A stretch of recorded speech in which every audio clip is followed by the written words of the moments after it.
وَمَن يُطِعِ اللَّهَ وَالرَّسُولَ، یہ آ رہی ہے کلائمیکس، جو کوئی اطاعت کرے گا اللہ کی اور اس کے رسول کی، فَأُولَٰئِكَ مَعَ الَّذِينَ أَنْعَمَ اللَّهُ عَلَيْهِمْ، تو یہ لوگ پھر ان کے ساتھ ہوں گے جن پر اللہ نے انعام کیا ہے۔ اب یہاں وہ کلیئر بھی ہو گیا، صراط الذین انعمت علیہم کا مطلب یہ نہیں ہے کہ نیک لوگوں کے راستوں پر چلا، نیک لوگوں کا راستہ کس کا ہے؟ نبی صلی اللہ علیہ وسلم کا، اللہ نے دیا، اس پر جو چلے گا وہ فالوور ہوگا۔ تو یہاں بھی اللہ کہہ رہا ہے جو اللہ اور اس کے رسول کی اطاعت کرے گا، آگے کوئی چیز نہیں ہے تیسری۔ اجماع کو حجت ماننا، اللہ رسول کو ماننا ہے۔ تو میں نے پہلے بھی بتایا صحیح حدیث ہے المستدرک للحاکم میں کہ میری امت کبھی گمراہی پر جمع نہیں ہوگی، امت کا اجماع حجت ہے، چاہے صحابہ کا ہو چاہے آج ہو جائے، قیامت تک کے لیے حجت ہے اجماع امت کا۔ پوری امت نہیں کبھی گمراہ ہوگی جب ایک معاملے میں کٹھی ہوگی، جس طرح قادیانیوں پر امت کا اجماع ہوا کہ وہ کافر ہے۔ تو جو اللہ کی اطاعت کرے اور اس کے رسول کی، فَأُولَٰئِكَ مَعَ الَّذِينَ أَنْعَمَ اللَّهُ عَلَيْهِمْ، تو وہ ان لوگوں کے ساتھ ہوگا جن پر اللہ نے انعام کیا، مِنَ النَّبِيِّينَ۔ کون لوگ ہوں گے وہ؟ یہ اب صراط الذین انعمت علیہم کا پھول جو ہے یہاں پر کھل رہا ہے۔ کون کون لوگ ہیں؟ من النبیین، نبیوں میں سے تمام انبیاء کرام، والصدیقین، اور صدیقین، یہ ولایت کا اونچا ترین درجہ، جیسے سیدنا ابوبکر صدیق رضی اللہ تعالیٰ عنہ صدیقین میں سے ہیں، والشہداء والصالحین، اور شہید اور نیک لوگ۔ شہداء کون ہوتے ہیں؟ شہید کون ہوتا ہے؟ شہید کہتے ہیں گواہی دینے والے کو، جو گواہی دیتا ہے، جو بھی کتاب و سنت کی دعوت کر رہا ہے وہ شہید ہے۔ لیکن اس کا اعلیٰ ترین درجہ یہ ہے کہ کوئی بندہ اپنی جان لٹا کر گواہی دے دے کہ میں اپنے نظریے پر اتنا پکا ہوں کہ میں اپنی جان اس نظریے کے لیے دے کر اس بات پر گواہ کر رہا ہوں تمہیں کہ میں نے اللہ کے لیے جان دی ہے، کہ میں اللہ کو حق اور نبی صلی اللہ علیہ وسلم کو خاتم النبیین مانتا ہوں۔ تو شہید کا مطلب گواہ۔ تو جو اللہ کی راہ میں قتل کر دیا جاتا ہے وہ اعلیٰ ترین شہید ہوتا ہے۔ ویسے جو بھی دعوت و تبلیغ کا کام کرے گا وہ شہید ہے۔ ہم پہلے بھی اس پر بتا چکے ہوں قرآن پاک سے کہ یہ امت جو ہے وہ شہید بنائی گئی، یہ شہید امت ہے، پوری امت علی الناس، سارے لوگوں پر، اور نبی صلی اللہ علیہ وسلم ہم پر گواہ ہے۔ والصالحین، اور نیک لوگ، وحسن اولئک رفیقا، اور کیا ہی اچھے ہیں یہ ساتھی۔ ذالک الفضل اللہ، یہ ہے اللہ کا خاص فضل، فضل من اللہ، اللہ کی طرف سے خاص فضل، وکفا باللہ علیما، اور اللہ تعالیٰ کافی ہے جاننے والا۔ تو یہ اب قرآن پاک اب بند کر دیجئے، باقی جو تھوڑا ٹائم بچ گیا ہے اس میں اسی آیت پر گفتگو کرنے لگا ہوں۔ اس کے حوالے سے کچھ بنیادی باتیں سمجھ لیجئے کہ اطاعت رسول کیا ہے اور محبت رسول کیا ہے، اللہ کی اطاعت اور اللہ کی محبت کیا ہے، کیونکہ اس معاملے میں دونوں طرف پینڈولم کی ایکسٹریمز ہیں۔ کچھ لوگ ہیں جو کہتے ہیں کہ اللہ اور اس کے رسول کی محبت کافی ہے، اطاعت کی کوئی ضرورت نہیں ہے، اور دوسری طرف وہ لوگ ہیں جو اطاعت پہ اتنا زور دیتے ہیں کہ اطاعت ہی اطاعت ہونی چاہیے، اور محبت والی جو روحانی چاشنی ہے اس سے انہوں نے کنارہ کشی کی ہوئی ہے۔ تو یہ دونوں پینڈولم کی ایکسٹریمز ہیں۔ اہل سنت کا منہج اس کے درمیان میں، اہل سنت فرقہ نہیں، منہج، اہل سنت منہج وہ درمیان میں ہے، اعتدال پر ہے، کہ یہ دونوں چیزیں اپنی اپنی جگہ ضروری ہیں۔ اور اس پہ میں وہ آیت جو سورہ الذاریات کے اندر موجود ہے، آیت نمبر 49، کہ اللہ تعالیٰ نے ہر چیز جوڑوں کی شکل میں پیدا کی ہے تاکہ تم اس پر غور و تفکر کرو۔ اس آیت کے تحت آپ اگر غور کریں گے تو کافی چیز انسانوں اور جانوروں کے تو جوڑے ہیں، باقی بھی چیز جوڑوں کی شکل میں، علم اور عمل یہ جوڑا ہے، دونوں چیزیں ضروری ہیں۔ خالی علم بھی کسی کام کا نہیں، خالی عمل بھی کسی کام کا نہیں۔ امر بالمعروف و نہی عن المنکر، نیکی کی دعوت بھی کرنی ہے، برائی سے روکنا بھی، یہ بھی جوڑا ہے۔ اسی طریقے سے محبت بھی ضروری، اللہ اور اس کے رسول کی اطاعت بھی ضروری، یہ بھی ایک جوڑا ہے۔ تو یہ جوڑوں کی شکل میں ساری کتاب اور سنت یہ بھی ایک جوڑا ہے، دو انڈیپینڈنٹ سورس ہیں، کتاب بھی اور سنت بھی، اور سنت وہ ہوگی جو صحیح حدیث سے ڈرائیو ہوگی، ورنہ ہر بندہ اپنی مرضی سے سنتے بناتے پھر رہے ہیں آج کل لوگ، صحیح حدیث سے جو ڈرائیو ہوگی۔ تو اللہ تعالیٰ نے تمام چیزیں جوڑوں کی شکل میں پیدا فرمائی ہیں۔ تو یہاں بھی یاد رکھیں کہ محبت اور اطاعت یہ دونوں چیزیں پیرلل میں ضروری ہیں، کسی ایک چیز سے بھی انکار نہیں کیا جا سکتا۔ والذین آمنوا اشد حبا للہ، ایمان والے شدید ترین محبت کرتے ہیں اللہ کے ساتھ۔ اور پھر اس کا کلائمیکس ہے سورہ توبہ کے اندر، آیت نمبر 24، اس میں اللہ تبارک و تعالیٰ نے 8 چیزیں گنوائی ہیں اور فرمایا کہ یہ 8 وہ دنیا کی چیزیں ساری، تمہارے کاروبار، تمہارے کھیت، تمہارے جانور، تمہارے یہ ہیرے جواہرات جو تم نے جوڑ رکھے ہیں، یہ تمام چیزیں اگر تمہیں اللہ اور اس کے رسول اور اللہ کی راہ میں جہاد کرنے سے زیادہ بہتر یہ لگتے ہیں، ان کی طرف تمہارا زیادہ جھکاؤ ہے، تو پھر تم اللہ کے عذاب کا انتظار کرو۔ اللہ ایسے فاسقوں کو ہدایت نہیں دیتا، ان سے محبت نہیں کرتا۔ تو محبت بہت ضروری ہے، محبت بھی ضروری ہے، اطاعت بھی ضروری ہے۔ تو اب یہ ڈیفینیشن سمجھ لے جائے، عبادت جو ہے یہ 2 چیزوں کا مجموعہ ہے، اللہ کی محبت اور اللہ کی اطاعت۔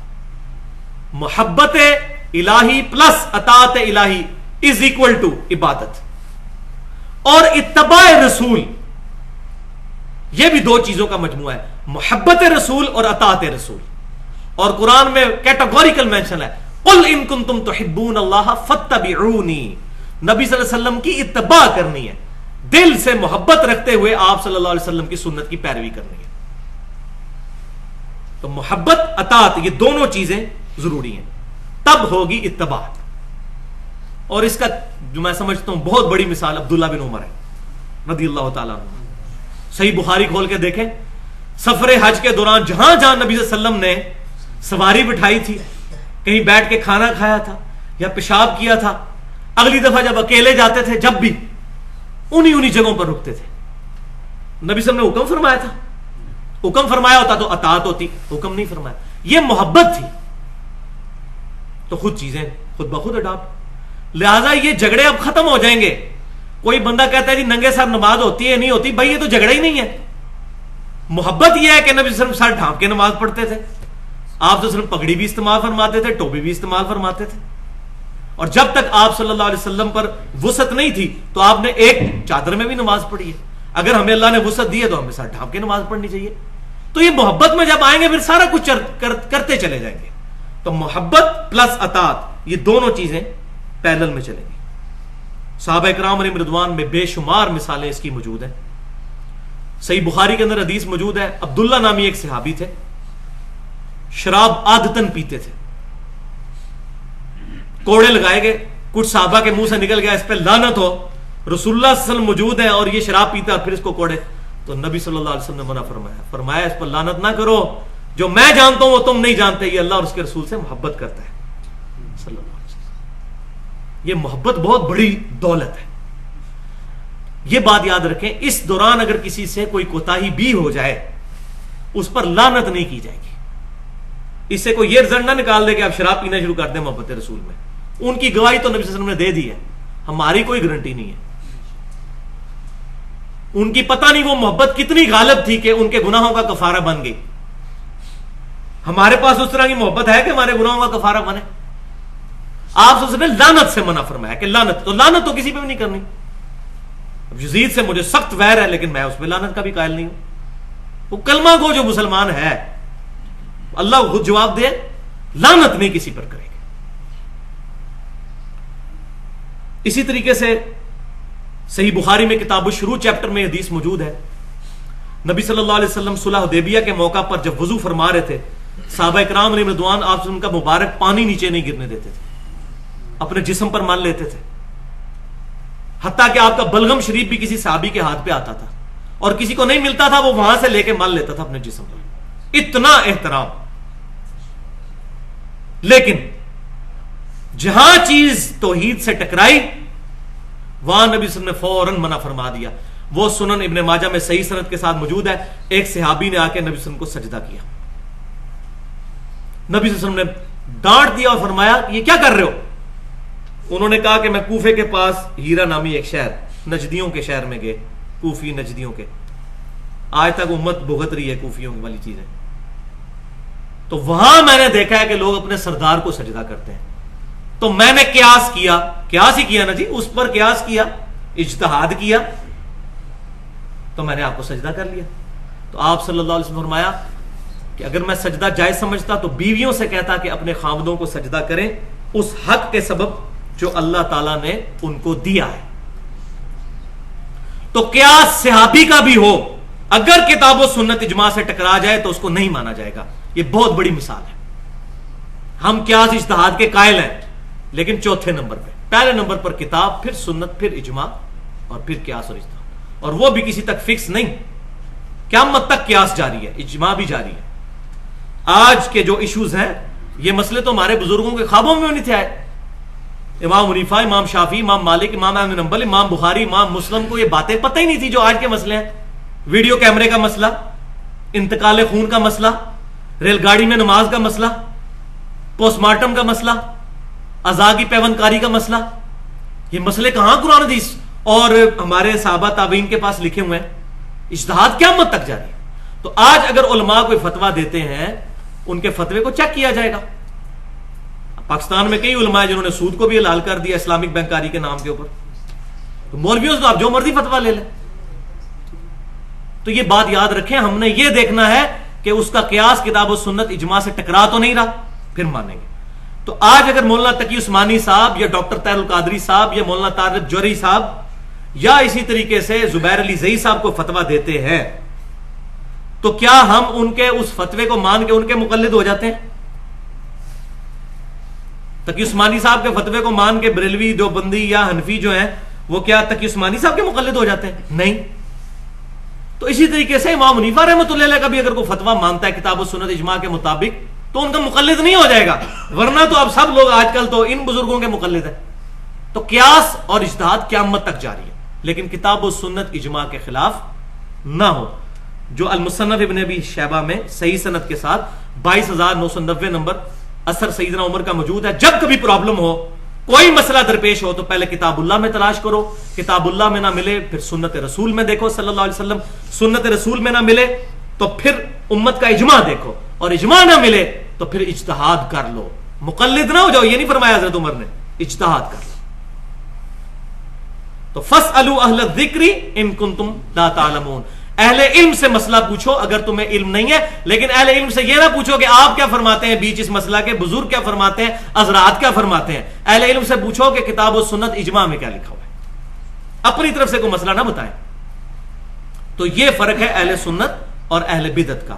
اہل سنت کتاب اللہ، سنت، اجماع، پھر اجتہاد. اور اہل بدعت پہلے نمبر پر اجتہاد کو لے کے آتے ہیں اور باقی ساری چیزوں کو بعد میں. اس پر میں نے بھی کافی ڈیٹیل کے ساتھ تقریباً 8 حدیثیں بیان کرنی ہے لیکن اب ٹائم مکمل ہو چکا ہے. اگلی دفعہ میں انشاءاللہ اس پر گفتگو کروں گا 8 حدیثوں کے ذریعے کہ محبت اور اطاعت، اور اس کا ایک آپٹیمل سولوشن بتاؤں گا کہ کہاں پر بات جا کے رکتی ہے، کہ خالی محبت یا خالی اطاعت، کیا دونوں چیزیں پیرلل میں ہیں اور آپٹیملی ہم کہاں تک پہنچیں گے. صحیح حدیث کی روشنی میں انشاءاللہ تعالی اس کو سمجھیں گے. جو میں نے حق بات کہی اللہ تعالی ہمارے دلوں میں راسخ فرمائے. کوئی غلط بات میرے منہ سے نکل گئی تو اللہ تعالی ہمارے دل سے محو کر دے. کتاب و سنت اجماع کو حجت ماننے کی توفیق عطا فرمائے. فرقہ واریت سے محفوظ فرمائے. سبحانک اللہم و بحمدک اشہد ان لا الہ الا انت استغفرک و اتوب الیک. پچھلی دفعہ سورۃ النساء کی آیت نمبر 69 اور 70 پہ ہماری گفتگو کنکلوڈ ہوئی تھی اور میں نے عرض کیا تھا کہ یہ جو آیت نمبر 69 اور 70 ہے اس پہ میں اگلی دفعہ تقریباً 8 احادیث اور کچھ آیات کی روشنی میں گفتگو کروں گا. تو آج اس کو انشاءاللہ آگے لے کر چلتے ہیں. تو میں نے عرض کیا تھا کہ محبت اور اطاعت یہ دونوں چیزیں کمپلیمنٹری ہیں. بیک وقت یہ دونوں چیزیں موجود ہونا انسان کے اندر بہت ضروری ہے. تو اس آیت میں سورۃ النساء کی آیت نمبر 69 میں بتایا گیا ہے کہ کون لوگ ہیں جو لوگ قیامت والے دن نبیوں اور صدیقین اور شہداء اور نیک لوگوں کے ساتھ ان کو جنت میں پڑوس ملے گا، جو اللہ اور اس کے رسول صلی اللہ علیہ وسلم کی سچی اطاعت کرنے والے ہیں. تو آپ صلی اللہ علیہ وسلم کی اطاعت کے ساتھ محبت کی جائے گی اور محبت کے ساتھ اطاعت کی جائے گی. اور یہی معاملہ اللہ تعالیٰ کے ساتھ بھی ہے. اس کو میں نے پچھلی دفعہ ڈیٹیل سے عرض کیا تھا. تو صحیح بخاری اور مسلم کی متفق علیہ حدیث ہے کہ انس بن مالک کہتے ہیں کہ نبی صلی اللہ علیہ وسلم کی خدمت میں ایک شخص حاضر ہوا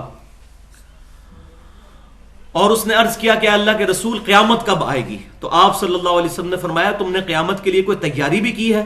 تو اس نے عرض کیا اللہ کے رسول صلی اللہ علیہ وسلم میرے پاس نہ تو بہت زیادہ نمازیں ہیں، نہ صدقات اور نہ روزے، البتہ میں اللہ اور اس کے رسول صلی اللہ علیہ وسلم سے محبت کرتا ہوں۔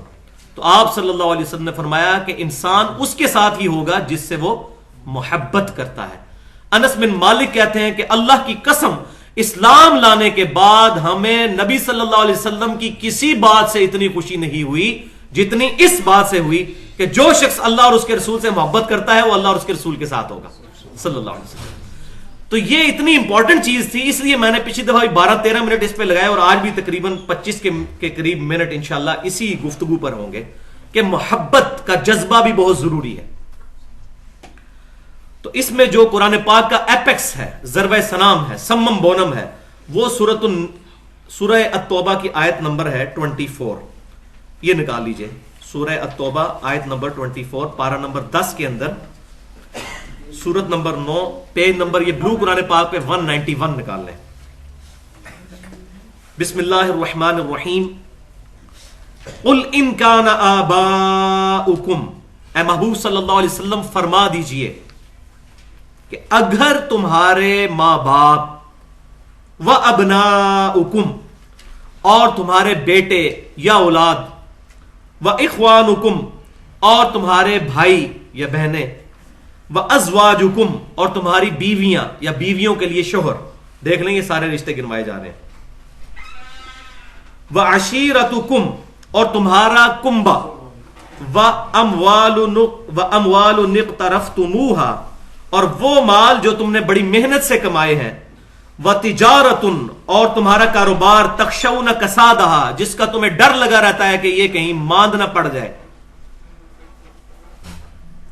وَمَسَاكِنُ تَرْضَوْنَهَا اور وہ مکانات جو تمہیں بڑے پسند ہیں۔ یہ 8 چیزیں گنوائی ہیں، یہ 8 کی 8 چیزوں کی محبت اگر تم پر غالب آ جائے،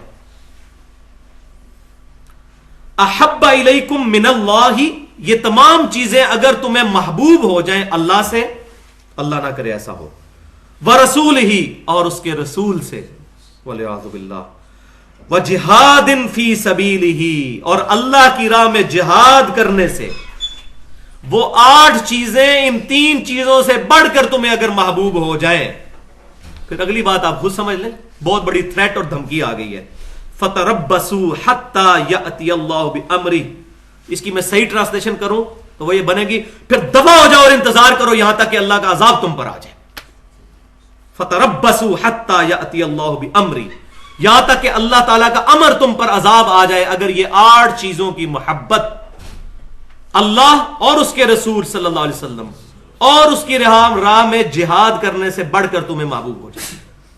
جہاد کی مختلف شکلیں ہوں گی، کتاب اللہ کی دعوت بہت بڑا جہاد، جہاد اکبر کہا گیا قرآن پاک میں، فَلَا تُطِعِ الْكَافِرِينَ وَجَاهِدْهُمْ بِهِ جِهَادًا كَبِيرًا، سورۃ الفرقان آیت نمبر 52۔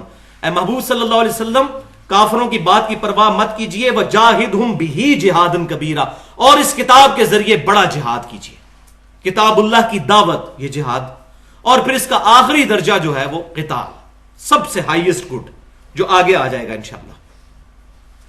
یہ 3 چیزیں اللہ اور اس کا رسول اور قتال اور جہاد، یہ تمام چیزیں اگر ڈومیننٹ ہیں پھر تو مومن ہے، اور اگر ان چیزوں کے اوپر وہ 8 چیزیں ڈومیننٹ ہو گئیں، کون کون سی چیزیں ذرا دوبارہ گن لیتے ہیں، تمہارے ماں باپ، تمہاری اولاد، تمہارے بھائی، تمہاری بیویاں یا بیویوں کے لیے شوہر، تمہارا کنبہ، تمہارا مال جو بڑی محنت سے کمایا، وہ تجارت جس کے ماندے ہونے کا تمہیں خوف رہتا ہے، اور تمہارے مکانات۔ تو اس آئینے میں ہم سب نے اپنی شکل دیکھنی ہے، کیا ایسا تو نہیں ہمارے ساتھ ہو گیا؟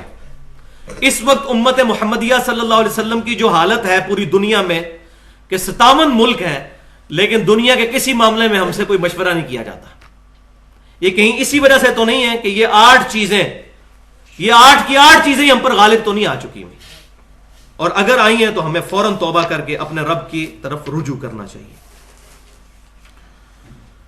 اب اس کانٹیکسٹ میں کچھ احادیث پیش کرنا ضروری سمجھتا ہوں. 8 صحیح احادیث، کیونکہ صحیح مسلم میں حدیث ہے کہ جنت کے 8 دروازے ہیں، اور جو وضو کرنے کے بعد اشہد واللہ الہ الا اللہ وحدہ لا شریک لہ والی دعا پڑھ لیتا ہے، اللہ تعالیٰ 8 دروازے اس کے لیے کھول دیتا ہے. تو جنت کے 8 دروازوں کی نسبت سے 8 حدیثیں، اس کی ایکسپلینیشن میں انشاءاللہ پیش کروں گا. پہلی حدیث صحیح بخاری اور مسلم کی متفق علیہ حدیث ہے کہ اس شخص نے ایمان کی حلاوت چکھ لی جس کے اندر 3 خوبیاں موجود ہوں گی. 3 خوبیاں. نمبر 1، اللہ اور اس کا رسول صلی اللہ علیہ وسلم پوری دنیا میں سب سے بڑھ کر اسے محبوب ہو جائے، پہلی.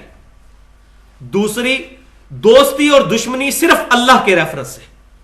اور تیسری نشانی یہ کہ کفر کی طرف لوٹنا یعنی اسلام کو چھوڑ دینا اس کے لیے اتنا ہی مشکل ہو جائے جتنا آگ میں زندہ جلایا جانا، یعنی وہ شخص آگ میں جلنے کے لیے تیار ہو جائے لیکن اپنا دین نہ چھوڑے. یہ 3 خوبیاں ہوں گی تو اس کو مٹھاس ملے گی ایمان کی. صحیح بخاری اور مسلم کی متفق علیہ حدیث ہے، حدیث نمبر 2، کتاب الایمان چیپٹر میں. تم میں سے اس وقت تک کوئی شخص مؤمن ہی نہیں ہو سکتا جب تک کہ میں اسے اس کے ماں باپ، اولاد اور سب لوگوں سے بڑھ کر محبوب نہ ہو جاؤں. اور ساتھ آپ نے قسم بھی یاد فرمائی، اس ذات کی قسم جس کے قبضے قدرت میں میری جان ہے، تم مومن ہی نہیں ہو سکتے جب تک کہ میں تمہیں تمہارے ماں باپ، اولاد، سب لوگوں سے بڑھ کر محبوب نہ ہو جاؤں.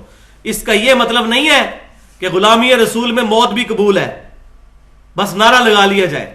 داڑھی قبول نہیں ہے، فجر کی نماز تکبیر اولیٰ سے قبول نہیں ہے، رمضان کے روزے قبول نہیں ہے. ہاں موت قبول ہے، کیونکہ زندگی تو کبھی آج تک نہ ہمارے ماں باپ سے کسی نے مانگی اللہ اور اس کے رسول کے لیے، نہ ہم سے کسی نے مانگی. تو ٹھیک ہے، نیت کر لو غلامی رسول میں موت بھی قبول ہے، بالکل ہے قبول، لیکن اس کا پریکٹیکل ثبوت بھی تو ہو. فجر کے وقت اگر نیند پیاری ہو جائے حی علی الصلاۃ اور حی علی الفلاح کی آواز سے، تو کیا موت قبول کرنی ہے نبی صلی اللہ علیہ وسلم کی خاطر ہم نے؟ وہ صحابہ کرام ہی کامل الایمان لوگ تھے جنہوں نے اپنی جانیں دیں.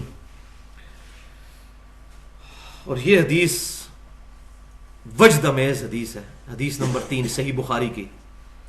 سیدنا عمر کا ہاتھ پکڑا ہوا ہے نبی صلی اللہ علیہ وسلم نے، محبت کے ساتھ، پیار کے ساتھ لاڈ فرما رہے ہیں آپ صلی اللہ علیہ وسلم. تو حضرت عمر بھی فرینک ہو گئے تھوڑے سے. انہوں نے کہا اللہ کے رسول صلی اللہ علیہ وسلم، آپ مجھے میری جان کے علاوہ پوری دنیا میں سب سے بڑھ کر محبوب ہیں. اپنی طرف سے تو انہوں نے بڑا تیر چلایا کہ میں بہت بڑا دعویٰ کرنے لگا حضور کے ساتھ. یہ صحیح بخاری میں. تو نبی صلی اللہ علیہ وسلم نے فرمایا کہ اس ذات کی قسم جس کے قبضے قدرت میں میری جان ہے، بلکہ میں اپنی تمہاری جان سے بھی بڑھ کر، جب تک یہ نہ ہو جائے معاملہ. تو انہوں نے کہا یا رسول اللہ صلی اللہ علیہ وسلم، آپ مجھے میری جان سے بھی بڑھ کر محبوب ہے. تو آپ صلی اللہ علیہ وسلم فرمایا ہاں اے عمر، اب بات بنی ہے، اب ایمان تمہارا مکمل ہوا ہے. اب یہ اندازہ کر لیں آپ. تو میں نے پچھلی دفعہ بتایا تھا یہ فنیٹکزم ہے کہ بعض لوگوں نے اطاعت کے اوپر اتنا زور دیا، اطاعت پہ اتنا زور دیا کہ محبت والی مٹھاس اور چاشنی بیک گراؤنڈ میں چلی گئی. محبت ایک پیرلل سے ایک جذبہ ہے. جیسے میں نے بتایا کہ کتاب اللہ الگ ایک چیز ہے اور سنت بھی ایک الگ سے چیز ہے، دونوں چیزیں ضروری ہیں. اسی طریقے سے نبی صلی اللہ علیہ وسلم کی محبت بھی اور آپ کی اطاعت بھی، یہ دونوں پیرلل میں ہونی ضروری ہے. بعض لوگوں نے محبت پہ زور دیا، اطاعت کو پس پش ڈال دیا. تو یہ دونوں پینڈولم کی ایکسٹریمز ہیں، درمیان کا کام ہے، محبت بھی اور اطاعت بھی. اور یہی ہے اتباع. میں نے بتایا تھا اتباع برابر ہے محبت جمع اطاعت، اور عبادت برابر ہے اللہ کی محبت جمع اللہ کی اطاعت. یہ 2 ڈیفینیشن یاد رکھیں. حدیث نمبر 4 جو میں پہلے ہی بیان کر چکا، صحیح بخاری اور مسلم کی متفق علیہ حدیث ہے کہ آپ صلی اللہ علیہ وسلم کی خدمت میں ایک شخص حاضر ہوا اور اس نے کہا یا رسول اللہ قیامت کب آئے گی؟ تو آپ صلی اللہ علیہ وسلم نے فرمایا قیامت کے لیے کچھ تیاری بھی کی ہے بھائی؟ انہوں نے کہا اللہ کے رسول صلی اللہ علیہ وسلم، نہ تو میرے پاس نمازیں زیادہ ہیں، نہ صدقات زیادہ ہیں، اور نہ روزے زیادہ ہیں. اس کا یہ مطلب نہیں کہ نماز نہیں پڑھتے تھے، یہ ان کی عاجزی تھی. وہ یہ کہنا چاہ رہے تھے کہ میرے پاس نفلی باتیں بہت زیادہ نہیں ہیں، بس ٹوٹل پورا کرتا ہوں، فرض پورا کرتا ہوں. تو ہم تو ٹوٹل بھی نہیں نا پورا کر رہے. البتہ میں اللہ اور اس کے رسول سے محبت کرتا ہوں. تو آپ صلی اللہ علیہ وسلم نے فرمایا پھر اللہ اور اس کا رسول تمہارے ساتھ ہوں گے. اسی حدیث پر بخاری اور مسلم کے اندر انس بن مالک کے کمنٹس موجود ہیں. وہ کہتے ہیں کہ اللہ کی قسم ایمان لانے کے بعد ہمیں کسی بات سے اتنی زیادہ خوشی نہیں ہوئی اسلام کے بعد جو اس بات سے خوشی ہوئی کہ قیامت والے دن اللہ اور اس کے رسول سے محبت کرنے والے اللہ اور اس کے رسول کے ساتھ ہوں گے. اور صحیح مسلم میں تو بہت پیارے الفاظ ہیں. انس بن مالک کہتے ہیں اے اللہ گواہ ہو جا میں تجھ سے بھی محبت کرتا ہوں, تیرے رسول سے بھی محبت کرتا ہوں, سیدنا ابو بکر سے بھی محبت کرتا ہوں, سیدنا عمر سے بھی محبت کرتا ہوں, اگرچہ میرے اعمال رسول اللہ ابو بکر و عمر کی طرح کے نہیں ہیں رضی اللہ عنہم اجمعین, لیکن میں ان سے محبت کرتا ہوں اور میں امید کرتا ہوں تو مجھے ان کے ساتھ کر دے گا. ہم بھی دعا کرتے ہیں اللہ ہم تجھ سے بھی محبت کرتے ہیں, تیرے محبوب صلی اللہ علیہ وسلم سے محبت کرتے ہیں, آپ صلی اللہ علیہ وسلم کے اہل بیت, آپ کے تمام صحابہ, تابعین, تبع تابعین اور صحیح العقیدہ بزرگان دین سے محبت کرتے ہیں. گو ہمارے اعمال ویسے نہیں, لیکن اے اللہ ہمیں قیامت والے دن ان کا پڑوس اور ساتھ نصیب فرما. اب آنے لگی جناب کڑوی گولی. کڑوی گولی تصویر کا دوسرا رخ. ابھی تو میٹھی میٹھی جذبات والی باتیں ہو رہی تھی, اب آنے لگی ہے کڑوی گولی, اور وہ ہے سورہ آل عمران کی آیت نمبر 31 جس پہ میں نے تقریباً 50 منٹ گفتگو کی تھی جب ہمارے درس کے دوران وہ آیات آئی تھی. بسم اللہ الرحمن الرحیم قل ان کنتم تحبون اللہ فاتبعونی یحببکم اللہ. اے محبوب صلی اللہ علیہ وسلم آپ فرما دیجئے کہ اگر تم اللہ سے محبت کرتے ہو تو پھر میری یعنی نبی صلی اللہ علیہ وسلم کی اتباع کرو, پھر اللہ تم سے محبت کرے گا اور تمہارے گناہوں کو بھی معاف فرما دے گا. اب اس کو ذرا غور سے سننا ہے. اللہ کی محبت کا تقاضا کیا ہے؟ نبی صلی اللہ علیہ وسلم کی پیروی, آپ صلی اللہ علیہ وسلم کی اطاعت, آپ صلی اللہ علیہ وسلم کی اتباع. یہ کس چیز کا تقاضا ہے؟ اللہ کی محبت کا. اگر اللہ کی محبت کا تقاضا نبی صلی اللہ علیہ وسلم کی پیروی ہے تو نبی صلی اللہ علیہ وسلم کی محبت کا تقاضا نبی صلی اللہ علیہ وسلم کی پیروی نہیں ہے. اللہ کی محبت تو اس سے بڑی چیز ہے. اگر اللہ کی محبت کے لیے نبی صلی اللہ علیہ وسلم کی پیروی ضروری ہے تو نبی صلی اللہ علیہ وسلم کی محبت کے لیے آپ صلی اللہ علیہ وسلم کی پیروی بھی ضروری ہے. یہ کمپلیمنٹری ہیں دونوں چیزیں, لازم و ملزوم ہے. خالی علم بھی کوئی چیز نہیں, خالی عمل بھی کوئی چیز نہیں. علم اور عمل مل کر ایک جوائنٹ رزلٹ تک پہنچتے ہیں. اسی طریقے سے خالی محبت بھی کوئی چیز نہیں, خالی اطاعت بھی کوئی چیز نہیں. یہ دونوں چیزیں مل کے ایک مقصد کی تکمیل کریں گے. اور وہ سن لیجئے پھر صحیح مسلم میں حدیث ہے, سیدنا ربیہ رضی اللہ تعالیٰ عنہ جو نبی صلی اللہ علیہ وسلم کو وضو کروایا کرتے تھے, ایک دن دریائے رحمت جوش میں آیا اور فرمایا ربیہ مانگ, کیا مانگتا ہے؟ سل ربیہ, ربیہ مانگ کیا مانگتا ہے؟ تو ربیہ نے وہی مانگا جو سورۃ النساء کی آیت نمبر 69 کہ ان کو پڑوس ملے گا ان لوگوں کا جو نبی ہیں, صدیقین, شہداء اور صالحین. انہوں نے ایک ہی خواہش کر دی اور فرمایا, عرض کیا اللہ کے رسول صلی اللہ علیہ وسلم میں جنت میں آپ کا پڑوس مانگتا ہوں. تو آپ صلی اللہ علیہ وسلم نے فرمایا اور بھی کچھ مانگ لو. یہ آپ نے چیک کیا ٹھوک بجا کے, اور وہ الحمدللہ اس امتحان میں بھی کامیاب. انہوں نے کہا یا رسول اللہ آپ کا پڑوس مل گیا, بس یہی کافی ہے. تو آپ صلی اللہ علیہ وسلم نے فرمایا کہ پھر سجدوں کے ذریعے کثرت سجود سے میری مدد کر, کثرت سجود سے میری مدد کر. یعنی میں تیری شفاعت کروں گا, اللہ کے حضور دعا بھی کر دوں گا, لیکن اپنے اعمال بھی امپروو کرنے کی کوشش کر, کثرت سجود سے میری مدد کر, کثرت سجود سے میری مدد کر. نفلی عبادات, فرض نہیں, نفلی عبادات. تو فرض تو ڈیٹم لائن ہے, ایٹ لیسٹ ریکوائرمنٹ ہے, فرضوں کے بعد اگلی بات شروع ہوتی ہے. تو اس سے یہ بات بھی پتا چلی کہ جو صوفیاء کے اندر یہ غلط نظریہ پایا جاتا ہے کہ جنت کی طلب کے لیے عبادت نہیں کرنی چاہیے, دوزخ کے ڈر سے نہیں کرنی چاہیے, تو وہ 100% قرآن کے خلاف ہے. یہ فینیٹکزم ہے, صرف یہ فینیٹکس کا نظریہ ہے. قرآن تو یہی بتاتا ہے ہمیں, ربنا اصرف عنا عذاب جہنم ان عذابها کان غراما. ایمان والے دعا کرتے ہیں اللہ ہم سے دوزخ کا عذاب دور کر دے, بے شک دوزخ کا عذاب گلے کا پھندا ہے. اور نبی صلی اللہ علیہ وسلم دعا مانگا کرتے تھے اللہم اجرنی من النار, ہماری تعلیم کے لیے. اور ہم کہتے ہیں جناب دوزخ کا یہ جو ہے نا یہ والا دین, یہ نبی صلی اللہ علیہ وسلم کا دین نہیں ہے.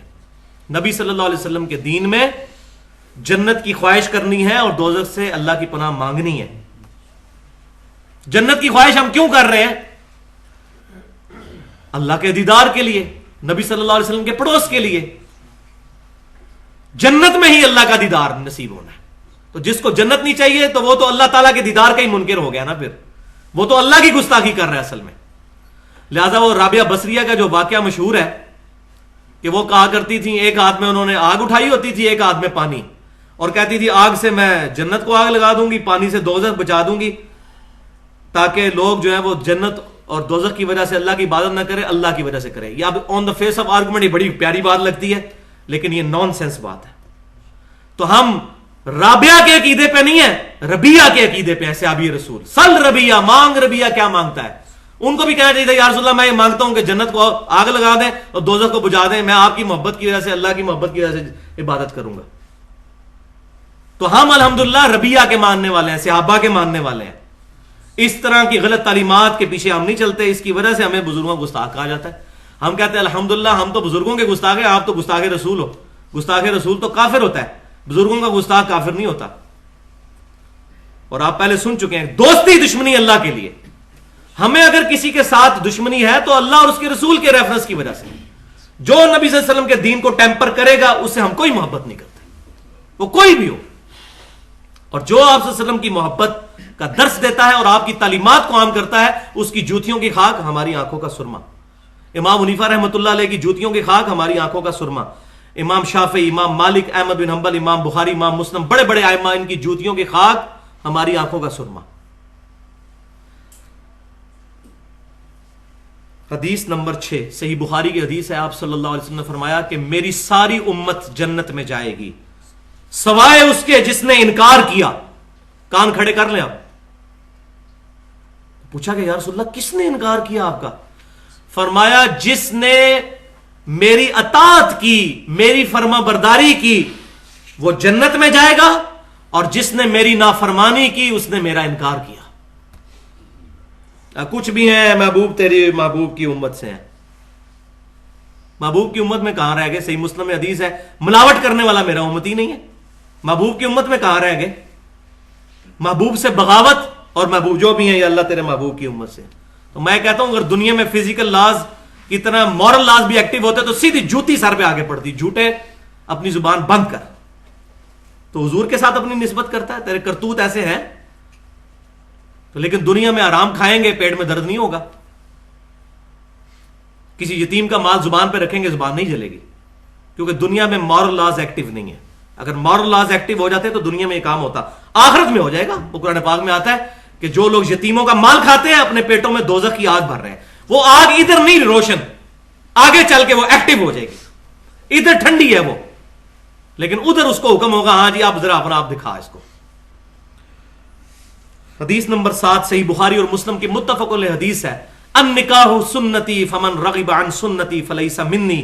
نکاح میری سنت ہے, جس نے میری سنت سے اغراض کیا, اس سنت سے نہیں کسی بھی سنت سے اغراض کیا, فلیس منی, اس کا مجھ سے پھر کوئی تعلق نہیں ہے. اب اندازہ کریں جب نبی صلی اللہ علیہ وسلم سے تعلق ہی نہیں رہے گا پھر کیا شفاعت کریں گے, کیا درخواست کی جائے گی آپ صلی اللہ علیہ وسلم کی بارگاہ میں؟ آپ صلی اللہ علیہ وسلم الٹا شکایت لگائیں گے. سورۃ الفرقان کی آیت نمبر 30 پڑھ لیں.